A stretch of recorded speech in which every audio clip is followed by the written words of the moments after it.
안녕하세요. 아이러브나인입니다.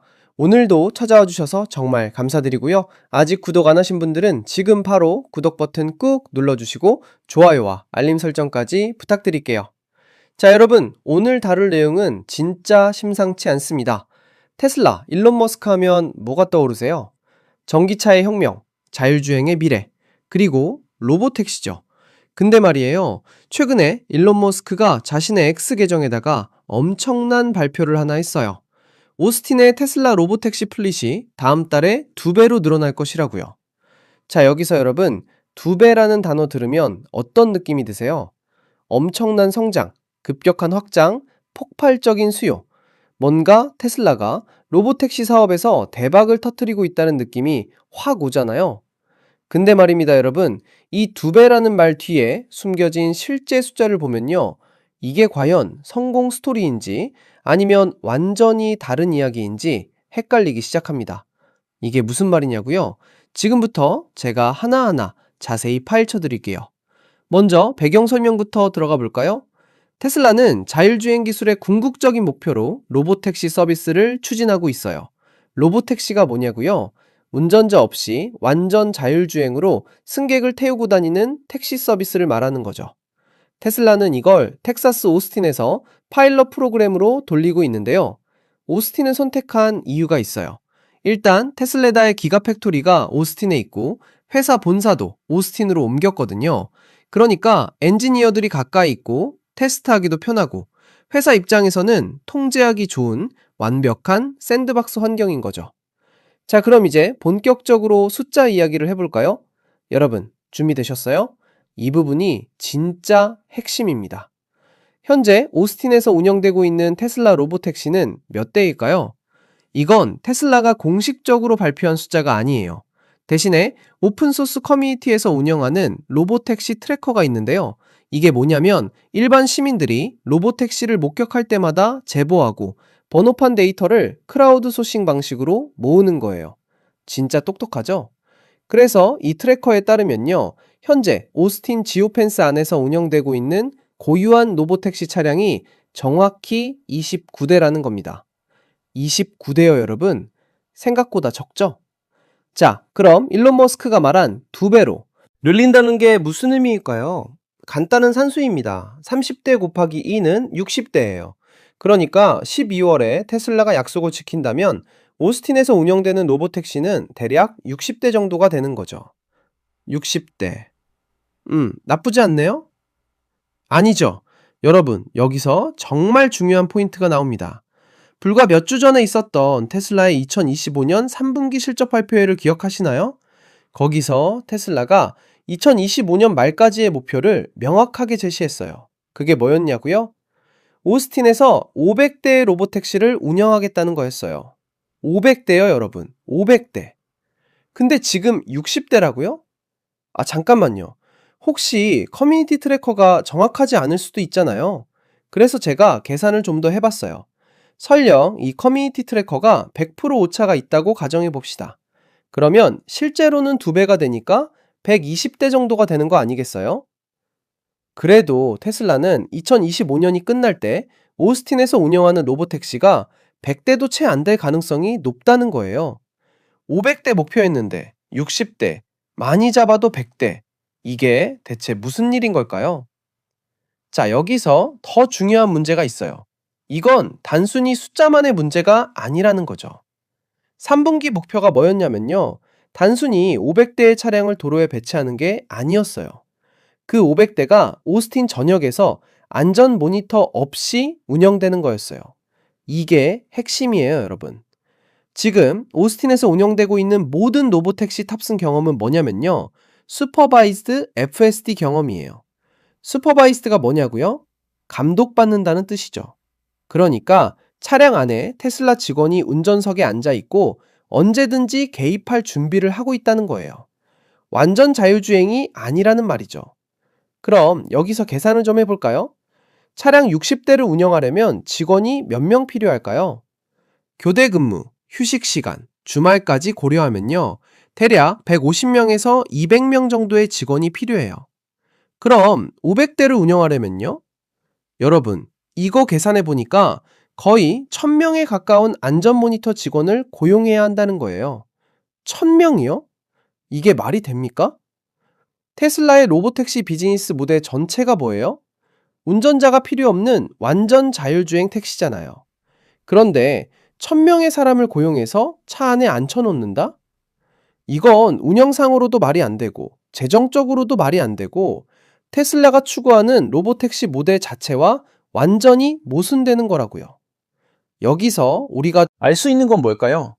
테슬라가 플릿을 60대 정도로만 늘린다는 건요, 아직 안전 모니터를 제거할 만큼 자율주행 기술에 자신이 없다는 걸 의미하는 거예요. 생각해 보세요, 여러분. 만약 테슬라가 정말로 완전 자율주행에 자신이 있다면요, 안전 모니터를 빼버리면 되잖아요. 그럼 유일한 제약은 뭐냐고요? 모델 Y를 얼마나 빨리 생산하느냐만 남는 거예요. 테슬라의 생산 능력을 생각하면 며칠 안에 전체 플릿을 배치할 수 있을 거라고요. 근데 그렇게 안 하고 있다는 건 기술적으로 아직 준비가 안 됐다는 방증이죠. 자, 이제 좀 더 깊이 들어가 볼까요? 일론 머스크가 이번에 사용한 2배로 늘린다는 표현, 이거 되게 영리한 커뮤니케이션 전략이에요. 왜냐고요? 기업 커뮤니케이션에서 2배라는 단어는 엄청나게 강력한 파워를 가지고 있거든요. 기하급수적 성장, 빠른 확장, 폭발적인 수요를 연상시키잖아요. 근데 실제로는요? 절대적인 숫자를 보면 완전히 다른 그림이 그려지는 거예요. 성장의 속도를 강조하면서 실제 규모의 자금은 감추는 전략인 거죠.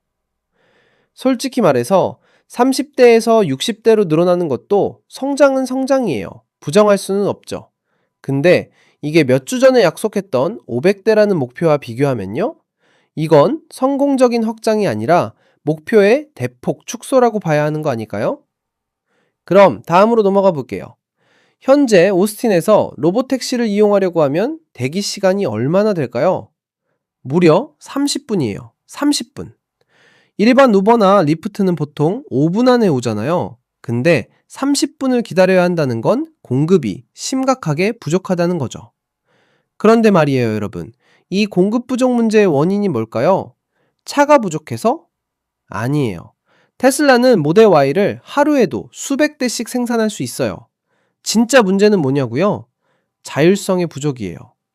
완전 자율주행이 안 되니까 사람을 태워야 하고, 사람을 계속 고용하고 훈련시키고 관리해야 하니까 확장이 느린 거라고요. 이게 바로 핵심입니다, 여러분. 그럼 이제 미래를 한번 전망해 볼까요? 테슬라는 2026년대 미국 전역으로, 2027년에는 글로벌로 로보택시 서비스를 확장하겠다는 공격적인 타임라인을 제시했어요. 근데 말이죠, 여러분. 오스틴이 어떤 곳이에요? 테슬라 입장에서는 완벽하게 통제된 환경이에요. 엔지니어들이 바로 옆에 있고 테스트하기 좋고, 회사 입장에서 최적화된 샌드박스 환경이죠. 그런 이상적인 조건의 오스틴에 서도 2025년 말까지 60대 정도밖에 확장하지 못한다면요, 2026년 미국 전역 확장, 2027년 글로벌 확장이라는 타임라인은 조금, 아니 많이 공격적인 거 아닐까요? 물론 테슬라 입장에서는 할 말이 있을 거예요. 실제로 로보택시 배치에는 테슬라가 컨트롤할 수 없는 요인들이 많거든요. 규제 문제가 대표적이죠. 각 주마다, 각 도시마다 자율주행에 대한 규제가 다르고, 허가받는 과정이 복잡하고 시간이 오래 걸려요. 그리고 현재 기술 버전에 대한 신뢰도 문제도 있고요. 사실 이게 테슬라가 로보택시 배치에서 처음 겪는 난관은 아니에요. 과거에도 여러 번 배치가 지연되거나 목표를 달성하지 못한 적이 있었거든요. 그때마다 테슬라는 규제 문제, 기술 완성도 문제 등을 이유로 들었어요. 대부분 테슬라가 직접 컨트롤할 수 없는 외부 요인들이었죠. 그렇다고 해도 말이에요, 여러분. 숫자는 거짓말을 하지 않잖아요? 자, 이제 이 모든 걸 종합해서 정리해 볼까요? 현재 상황은 이래요. 오스틴에 로보택시 29대 운영 중, 12월에 60대로 확장 예정. 하지만 원래 목표는 500대였고, 모든 차량에 아직도 안전 모니터가 탑승 중이에요. 대기 시간은 30분이고, 이건 차량 부족이 아니라 자율성 부족 때문이죠. 가장 중요한 포인트는 뭐냐고요? 테슬라가 언제 안전 모니터를 제거할 것이냐. 이게 바로 로보택시 스케일을 제한하는 가장 큰 요인이라는 거예요. 안전 모니터만 제거할 수 있다면 플릿 확장은 훨씬 빨라질 수 있거든요. 근데 지금 상황을 보면요. 테슬라가 안전 모니터를 제거하는 건 당분간 어려워 보여요. 왜냐고요? 플릿을 60대로만 늘린다는 것 자체가 아직 기술적으로 완전히 준비되지 않았다는 신호니까요. 물론 여기서 우리가 너무 비판적으로만 볼 필요는 없어요. 자율주행 기술은 정말 어려운 기술이거든요. 안전이 최우선이고 한 번의 큰 사고가 전체 프로그램을 무너뜨릴 수 있어요. 그러니까 테슬라가 신중하게 접근하는 건 어떻게 보면 책임감 있는 태도라고 볼 수도 있죠. 하지만 동시에요. 투자자들과 대중에게 제시한 타임라인과 목표를 크게 하향 조정하는 건 투명하게 커뮤니케이션 할 필요가 있어요. 두 배로 늘린다는 표현 뒤에 숨은 실제 숫자를 알고 나면 이게 과연 승리의 신호인지 아니면 후퇴의 신호인지 다시 생각해 보게 되잖아요. 앞으로 모든 시선은 테슬라가 언제 차량에서 안전 모니터를 제거할 것인가에 쏠릴 거예요. 그게 바로 진짜 게임체. 인저가 될 테니까요. 안전 모니터 없이 완전 자율주행으로 운영되는 순간, 그때부터 진짜 로보택시 시대가 시작되는 거고, 테슬라의 공격적인 확장 계획도 현실성을 갖게 되는 거죠. 자, 여러분, 오늘 아이러브나인이 준비한 테슬라 로보택시 이야기 어떠셨나요? 일론 머스크의 2배 증가 발표 뒤에 숨겨진 진짜 숫자들, 그리고 2025년 목표 500대와의 엄청난 갭, 안전 모니터 문제까지 모두 파헤쳐봤는데요. 2025년이 이제 한 달 남짓 남았어요. 테슬라가 정말로 12월에 플리스 60대로 늘릴지, 그리고 더 나아가 언제 안전 모니터를 제거할 수 있을지 함께 지켜봐야 할 것 같습니다.